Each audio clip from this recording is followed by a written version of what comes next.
Well, hey, y'all. I am so excited to be here with you this morning. And thank you so much for hosting me and giving me this opportunity. I cherish each and every opportunity to present some of the things that I've learned in my career and some of my experience and journey. Hopefully there's some things that I'm going to talk about this morning that will be of value to you and help you to kind of navigate software dev in your environment. So I wanted to set some expectations, a little disclaimer. I am a software developer, and I've been doing this thing for a while, and I've seen a few things. If I know a thing or two, it's because I've seen a thing or two, from the farmer's insurance. I bet you all have stories that you could tell as well. I'm here to share some of my experience. In doing so, I hope there's some nuggets of value in this presentation that you can walk away with. So I used to work for a startup company called LeanKit, and it was an amazing place to work. When I joined, we had about 20 employees, and we grew very fast, and we had an awesome product around managing projects, around managing work using a visual Kanban board. So a lot of lean manufacturing, lean, principles and everything applied, and we were, kind of positioning ourselves as thought leaders in the lean and agile software development space. So when I joined this company, we did well and we grew really fast. And I want to tell you one of the stories from that experience. We were working on this really big new feature for the construction market. So one of our kind of verticals that we were targeting for our product was the construction market. And we had some time and we thought, well, you know what? While we're in here, why don't we go ahead and add this to our IT and operations kind of product as well? So we did that. And that ended up taking a little bit longer time than we thought it would. And we thought, while we're here, let's go ahead and do all the development that we need to add these features to our mobile apps as well. And we did. And that took a little bit longer than we expected. And so you kind of see where this trend is going. And we thought, well, let's go ahead and get the marketing and sales involved and create all the collateral and training that we need to roll out these new features. And we did. And that ended up taking more time than we expected. And we were already in the process of rebranding our company with new logos and, new website and all that stuff. So we had we thought, well, let's go ahead and add the new colors and branding and logo into our web apps and our mobile applications, and we did, and that took more time than we expected. And then we thought, well, since we got all this ready to, all these new features, there was a big conference coming up, and we thought, well, why don't we just make sure we have all this ready and make a big launch at this conference for a press release and all that great stuff. And we worked on that, and again, that ended up taking longer than we expected. This whole process took a lot of coordination with a lot of teams, and there were a lot of meetings involved and a lot of really long hours. In the end, we pulled it off. It was a big launch for our company and our product. We rolled out new versions of everything. We had new features, new mobile apps and websites and press release, and we were all really excited, and we celebrated everything that we had accomplished. It was pretty awesome.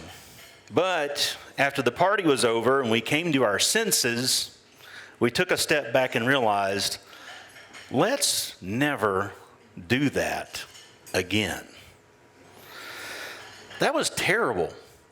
The whole experience of doing all that kind of work and, you know, the whole process and everything was just terrible. It's not that what we did was bad. We had really good, really smart people doing awesome work and doing the right thing given what they knew. But similar to the old saying, you know, a cobbler's children have no shoes, as we grew in our organization, we were kind of naive in assuming everyone would pick up on the lean principles and practices that our product was designed for.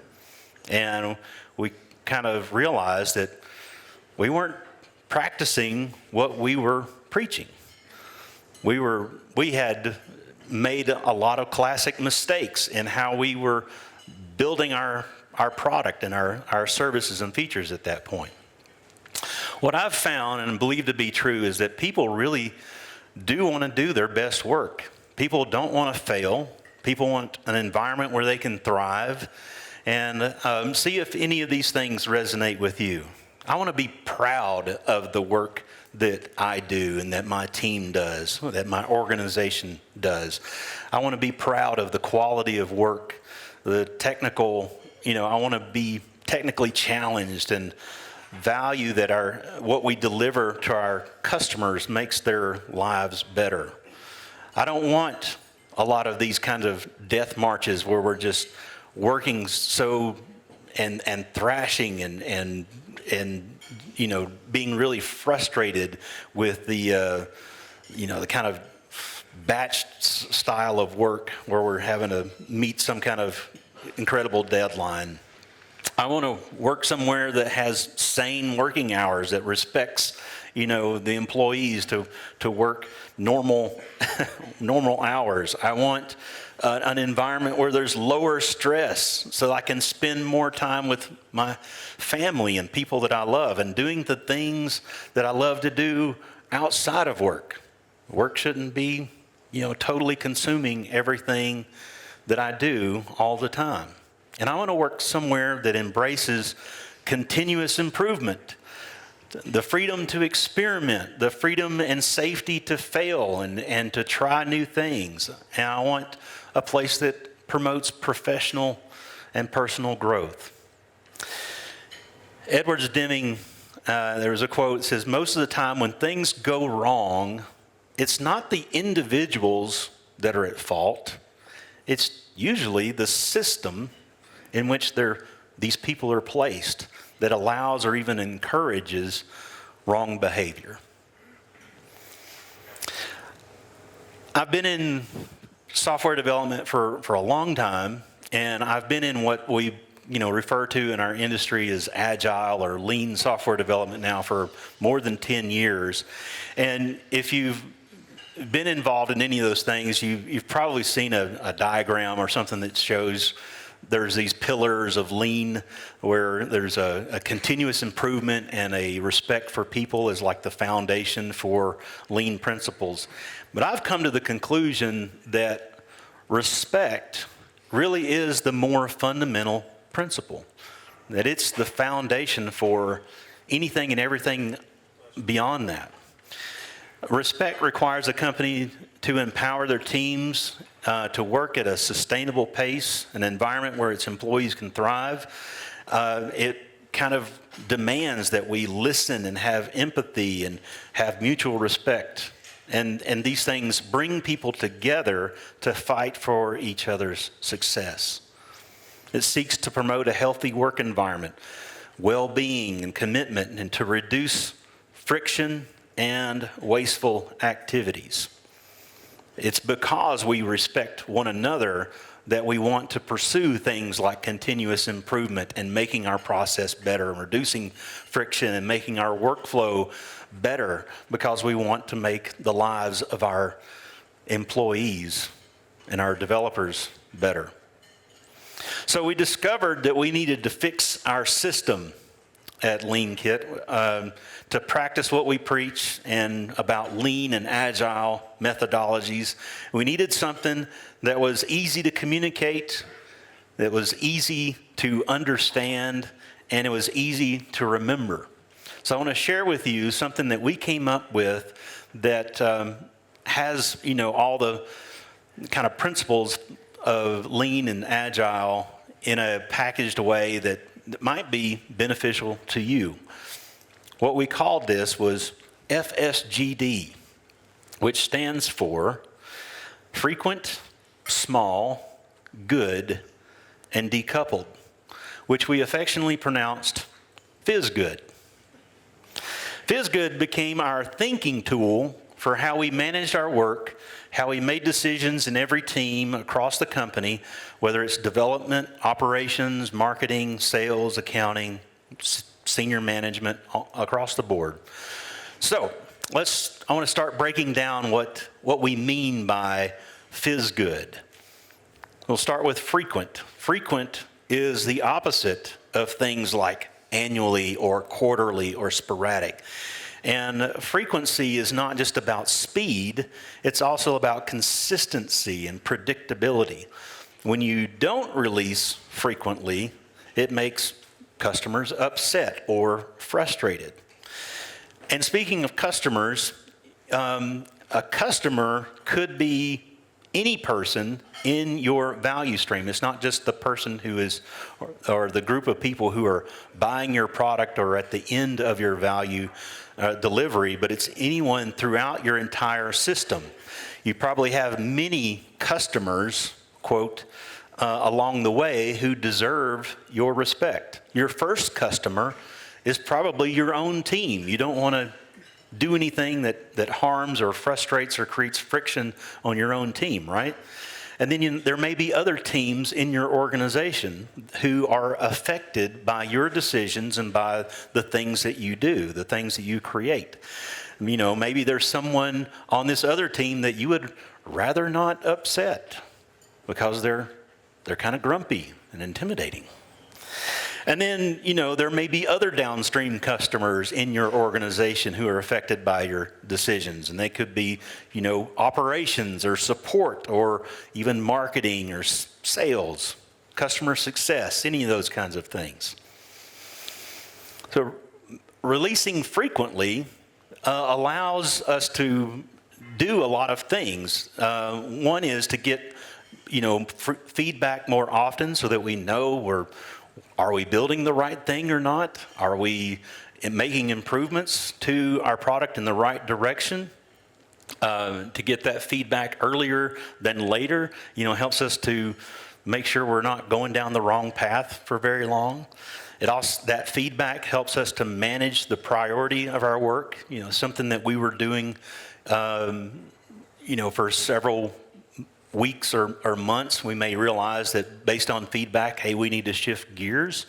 When you start a project, you have a hypothesis in mind of, what it means to be, for this project to be complete or what this project should look like at the end.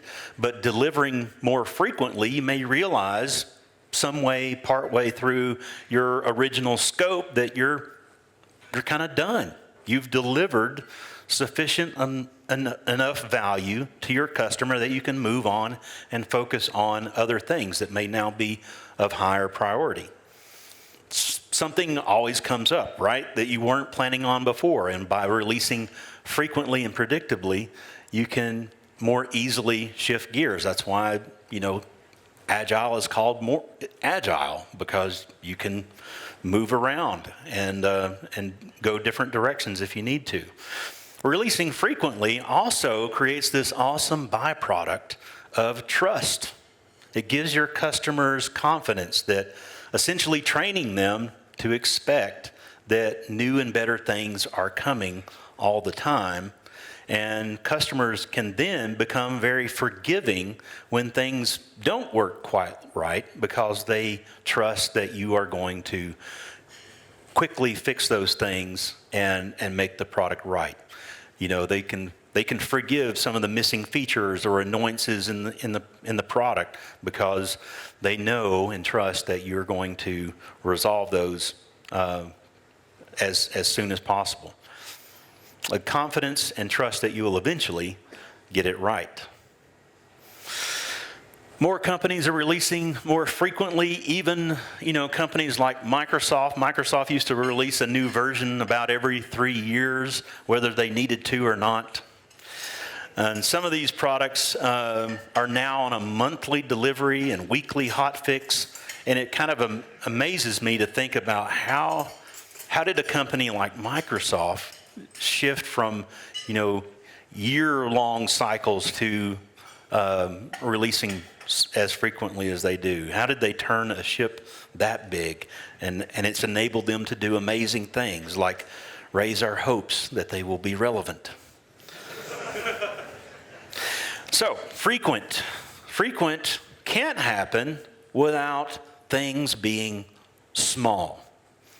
And of course, the opposite of small is big. So imagine a highway full of big tractor trailers. They're slow to start, they're slow to stop. And what happens if you have a highway at 100% utilization of tractor trailers?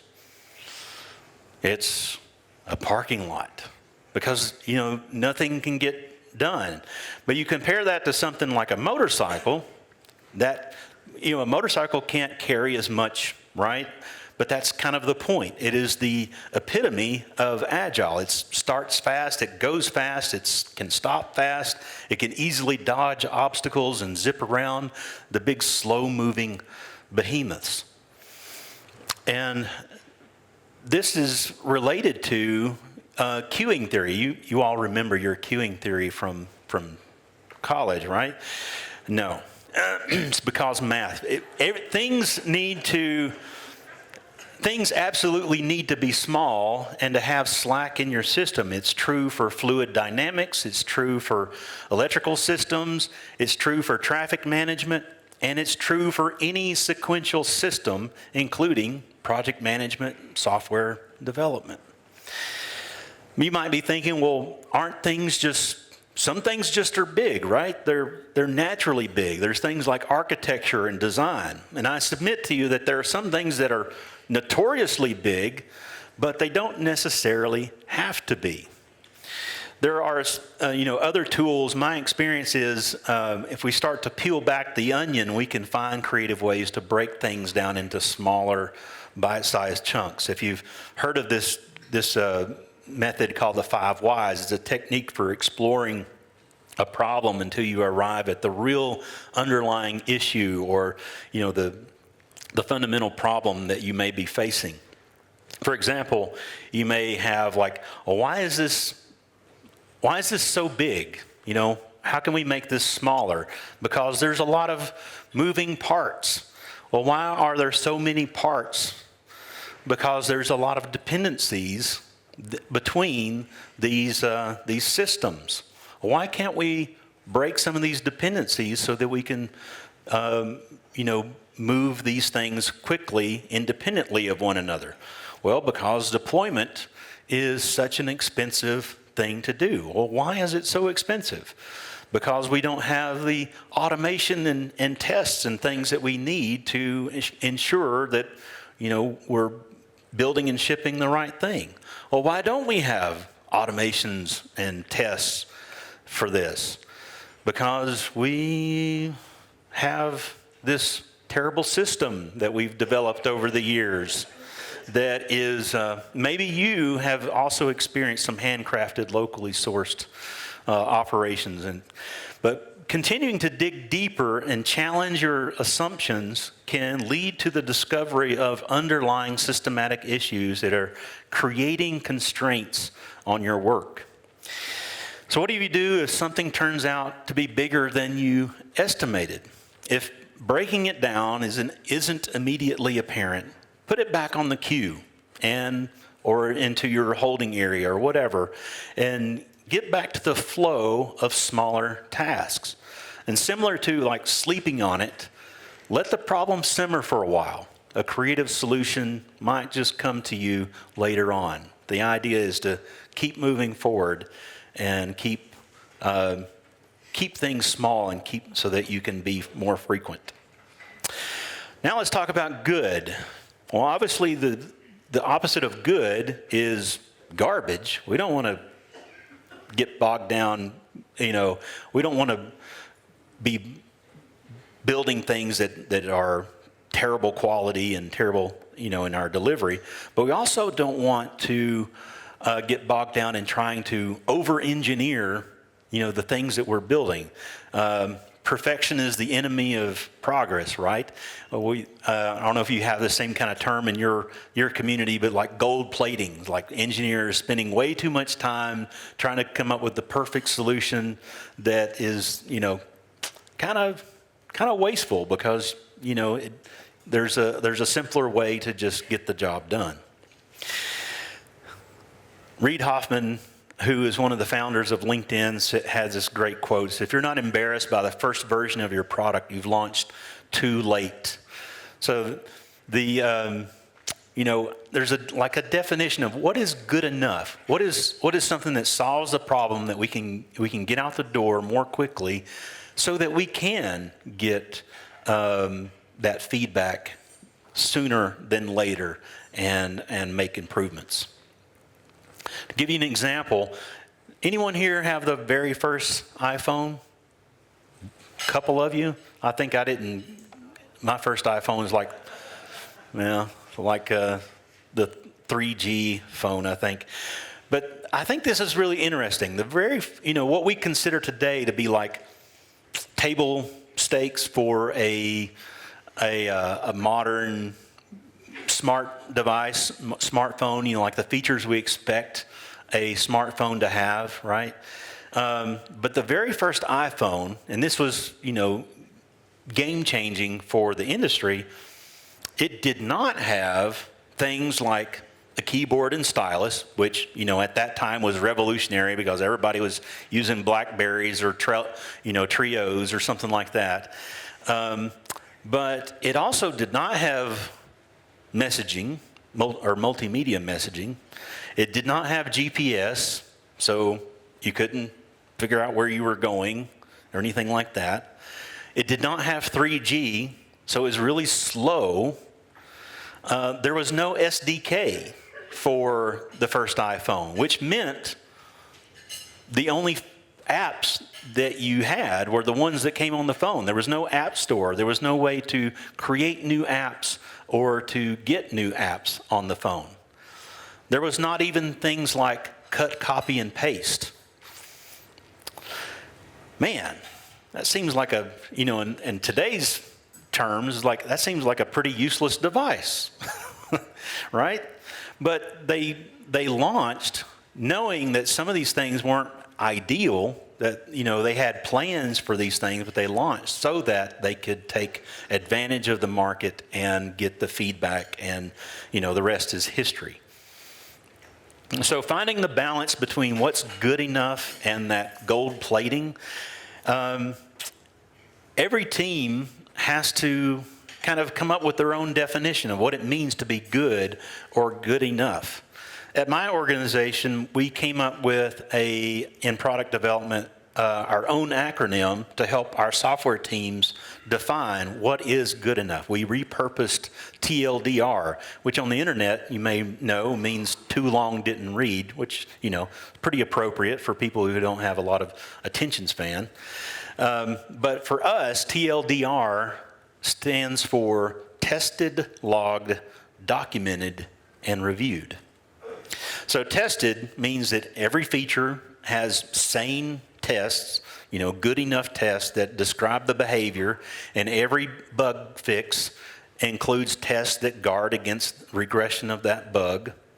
And logged means that we're not only logging debug messages about what's going on in the application, but we're convinced, and I believe that it's absolutely important for you to understand behavior as well as just what the application is doing. So logging how the system behaves, how the users are using the product, so that you can understand the context of when something goes wrong.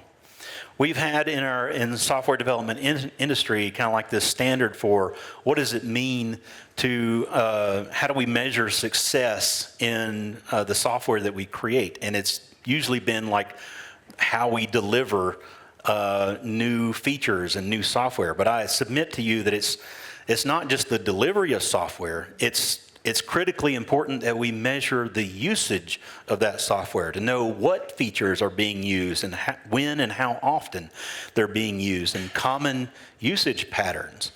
You can't make good decisions without real data on how your systems are being used. And then there's the dreaded documentation, right? Everybody loves to write documentation. But in this case, we're talking about not volumes of documentation that no one's going to read.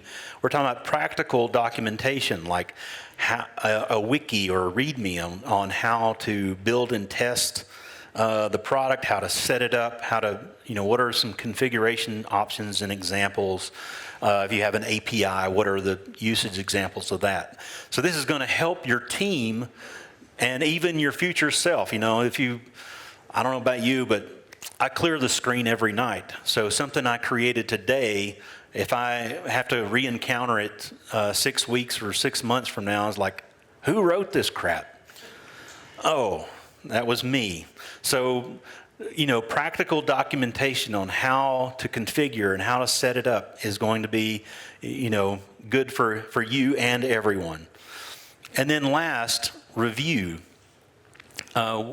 We used, as I understand a lot of you do too, Git and like pull requests against feature and bug branches. We had a strict no self merge policy. Code must be checked out and reviewed by someone else. Sometimes we would, end the week with what we call PR parties, where we would review pull requests together as a team, and this helped promote, a lot of things in our team. But if a pull request does not satisfy the TLDR, like the test coverage or the logging or developed, it's, regardless of how well done the code was itself, then that PR gets rejected and those things get fixed so that we know we satisfy our entire TLDR.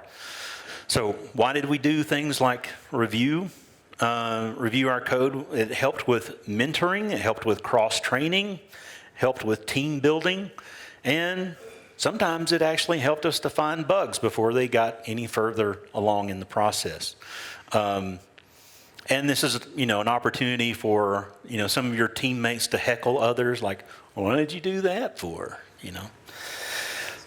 Legacy code, we believed in kind of the scout rule, to leave it better than you found it. And in this case, TLDR might be a little bit looser, but try to, apply TLDR in the most practical fashion. So if you see dead code or have things that no longer needed, clean it up. Leave it better than you found it. And then last, we've got frequent, small, good, and decoupled. And decoupled is like the opposite of something that's very coordinated, requiring a lot of time and of more than one team at one time, that leads to lots of meetings, friction, and delays. Now, I know that not all meetings can be eliminated, and not all coordination can be eliminated, but this is like, how can we make sure that what we're doing is as independent and decoupled from other parts of the organization as possible, so that we reduce the friction and delay of some of these things. And there's also this idea of damaging. Your work should not adversely impact the work of other teams. It's this idea of do no harm. Anybody remember this? The launch of Windows 95? It was a pretty big deal back in the day. They had, celebrities. They had the Rolling Stones song, Start Me Up. Look at this guy, Don't you know that he just wrote a big fat check for 2 copies of Windows 95, and he can't wait to get home and tell his buddies on CompuServe.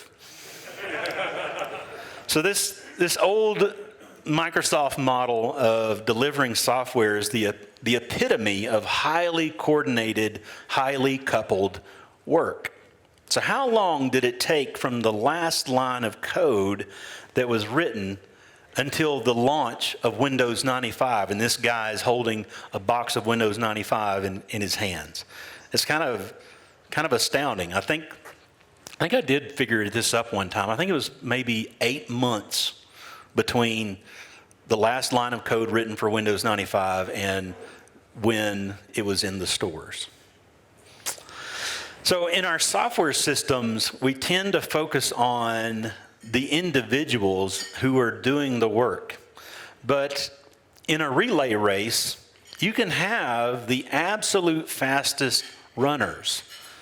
But it doesn't matter how well, how fast your runners can run if the handoffs don't work, right? If you mess up a handoff, you're going to lose the race.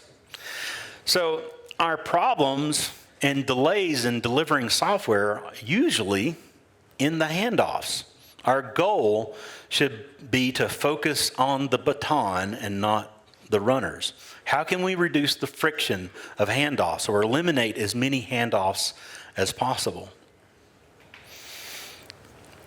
So some practical applications of how we would think about FSGD in our organization. So some of the things that we did as a result of thinking in this way was, one, we would, any new feature we would introduce into our products, we would put those features behind what we call a feature flag. That's become a kind of a common thing now, but it's a easy way to turn those new features on and off. And sometimes we would ship software that had those features built in that were just turned off by default. And maybe we would pilot that new feature with a select group of customers as an experiment to get feedback from them before we rolled it out to all of our customers. And that's what we would call by shipping dark. We would ship those new features, but they wouldn't be turned on until later. And sometimes when we found bottlenecks in our process, we would analyze so we could fix those systematic issues. We gave our teams discretionary budget that we called bucks for speed. Each team was, if they saw a way that they could, not just build a solution, but purchase, a solution that would help them to go faster, or remove technical debt. Anything and everything that would improve the efficiency of the team. We would also, FSGD became part of our vocabulary. When big problems, came around, we would say, how can we FSGD this? Or this does not FSGD. How can we approach this so that we do no harm to ourselves or to our customers? If you travel to Nashville, which is where I used to live, and you drive down I-65 towards Franklin, Tennessee, you'll see a huge radio tower from the interstate. In 1925, the Grand Ole Opry began its broadcast. And traditional antenna construction back then was very expensive. If you wanted to build a big tower, you had to build a big base, and you could kind of think of it as like building an Eiffel Tower. There was a lot of steel, required a lot of money, things a bunch of farmers in Middle Tennessee didn't have. And what they came up with is called the Blaw-Knox Tower. It was built and finished in 1932, 878 feet, was the tallest antenna in North America, and it's an engineering marvel. The small base can pivot. There are just a few guide wires that hold it up. There's a minimal amount of steel. It's easy to maintain. They can even take the entire tower, lay it down on the ground, do maintenance, and raise it back up again. The signal can be picked up from Evansville, Indiana, all the way down to Huntsville, Alabama. It's got a huge range. And the more, a lot of us that worked at the company at the time, we drove by this tower every day. And the more we thought about it, we felt like this was a great analogy to our fizz good approach. Frequency, frequent, small, good, and decoupled, they're all great, but they aren't equally important to every organization. For us, frequency was the most important. Frequency is what kept our customers tuning in day after day, week after week, for all the reasons that I've told you about before. They were always expecting us to come out with new features and improvements to our product. Keeping things small and good allow us to achieve that frequency. And then those small good decisions are grounded between marketability and developer sustainability. So Decoupled is the foundation that keeps you flexible and allows you to achieve what you do without a lot of coordination or getting bogged down in a rigid process. So in your case, frequency may not be the highest priority. If you make, like if an organization makes medical equipment that people's lives depend on, good is probably the most important focus you should have. Or as an organization, maybe you need to focus on a particular area for a while, such as making things small or decoupled. And in the process, you will achieve the other benefits or facets, just by consequence. Kanban and fizz good are very complementary process tools. In a nutshell, Kanban is made up of 4 principles. One is to visualize your work, and this step alone can be very eye-opening for your team and your organization. It's very important that your board that you're developing accurately reflects the work and the process that you do. A lot of times people like to, when they first set up a Kanban board, try to idealize, well, in an ideal situation, this is how our workflow should be. Like, don't do it that way, because that's not how you really work. You need to visualize your work exactly the way it works today, so that you can start to identify what the pain points are in your process. The next principle is to limit work in process, so that no team is taking on too much work at once.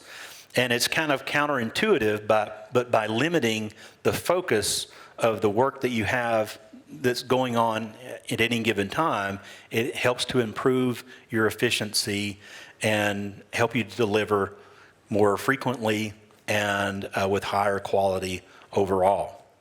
Once you've experimented with some of those things, then you can really start to understand the next principle, which is the flow of work, for you to be able to spot any bottlenecks and systematic issues. Where are things backing up? Where are things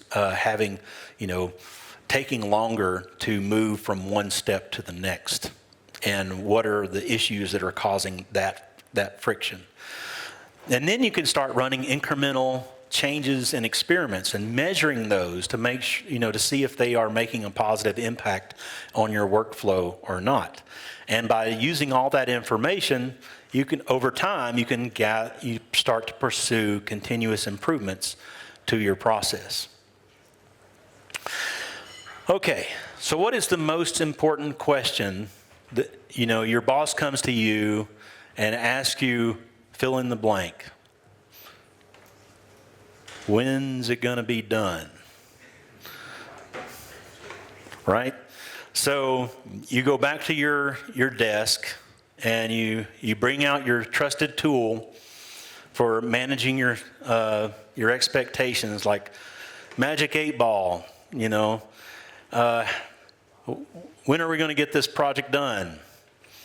Oh, right. So I'll just grab a number out of my rear end and add 20%, and we're good. I've got a number, and I'll give that. So Magic 8 Ball, are we going to finish this project on time? Maybe not. The goal is, as you start to move and make incremental improvements to your process and make tasks smaller and deliver more frequently, you reduce those dependencies, your work becomes much easier to measure and predict. That's the goal. Let's talk about multitasking. Our culture seems to be fixated on multitasking. We put it in our job descriptions, must be a good multitasker, right? We put it on our resumes, best multitasker ever, right? The truth is, none of us are very good at multitasking, no matter how hard we try to convince ourselves. Kids love going to a circus. Big kids, us grown-ups, we don't mind it so much either. It's exciting to see the lion tamer get into the cage with the lion and convince the lion not to maul him to death. Now, the whip is cool, right? But it turns out the whip does nothing for the lion. The whip is for the audience. The audience thinks, hey, Indiana Jones, this guy's really cool. But what's up with the chair? Lions have incredible powers of focus. That's what helps them to survive in the wild. And when you put the four legs of a chair in a lion's face, the lion can't decide which of the four legs to focus on to deal with this issue that's going on here. The lion essentially becomes paralyzed with indecision. We are much the same way. When we have too many tasks on our plate, our brains become overloaded. We think we can switch from one task to another, but our brains don't work that way. We can't stop thinking about those other problems, either consciously or subconsciously. They even haunt us in our sleep. How many times have you woke up with a revelation on a problem? Like, aha, I know how to fix that. Our subconscious doesn't stop thinking. And so it may sound counterintuitive, but do everything in your power to limit the work you do to one thing at a time. And I guarantee I've seen how this plays out on multiple teams and different organizations. You will get more work done, you will get it done faster and at higher quality than trying to juggle too many things at once. Another thing that I want to share with you is a meeting technique that we learned around the same time that we were adopting FSGD in our organization. And this is a pretty simple technique, and I've used this with great success at every organization I've been involved in the last 10 years, and also use this in workshops and conferences and training. This is an amazing way to conduct meetings, and it's called Lean Coffee. Lean Coffee was born out of the agile, lean Kanban movement. One of the kind of thought leaders in the movement had a user group in Seattle, and they would meet over breakfast, and they called this Lean Coffee because it was a way for them to do discussions more efficiently and effectively. So what you need are some sticky notes, some markers, a simple Kanban board that could be just an easel or a blank wall where you're meeting, or an electronic board, a timer, which can be something like a kitchen timer or a timer on your phone. And it also helps to have a good attitude because, hey, we're discussing, we're going to work on these things together. So when everyone gets together, the first thing you're going to do is write down some ideas of what you want to discuss onto your sticky notes. And then after that, you're going to quickly pitch your ideas for topics so that everyone understands what you're representing. Everyone gets 2 votes. You can use those votes however you wish. You can vote on your own topics or someone else's topics. You can vote 1 on 2 different topics, or you can use both votes on one topic. And then finally, after all the votes are tallied, you can sort your topics by the most votes. Then you start your discussion. You set a timer for 5 minutes, you pick the top voted discussion item, and you start talking. Sometimes your discussion then generates ideas and action items that you need to do. When the timer goes off, everyone is respectful of the time and stops talking, and everyone gets a chance to vote. Do we stay on this topic for another 5 minutes, or do we move on to the next topic? And in doing so, this is a very democratic way of running a meeting, and helps to create a sense of urgency to discussing the different topics so that you can get through as much information in a meeting as possible. You've probably experienced a meeting where you have some couple of, 1 or 2 people who are like really loud, who have really strong opinions, and who will dominate a meeting to talk about what is most important to them, right?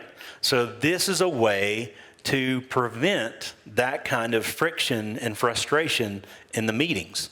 I've seen how effective this is in helping teams to really be effective in talking about the things that are most important to the team and not most important to that 1 or 2 individuals. You can also run Lean Coffee using remote meetings. You can use a physical board if possible, with someone managing that board, or you can use a virtual board, or Kanban software, or even a online spreadsheet like Google Sheets. And it might require getting creative with how you tally up votes and things like that, but I've done lots of Lean Coffees remotely as well. You can also run Lean Coffees at scale. It's better if the discussion size is kept, 6 to 8 people. So if you have a big event or a company-wide meeting, or a whole part of your organization that wants to brainstorm on something, then you can break up into smaller groups, run Lean Coffee at each table, and then come back together at the end and share what the key takeaways were from each of the teams. Whoa, what just happened? You went fast. Yeah, that's... Wow.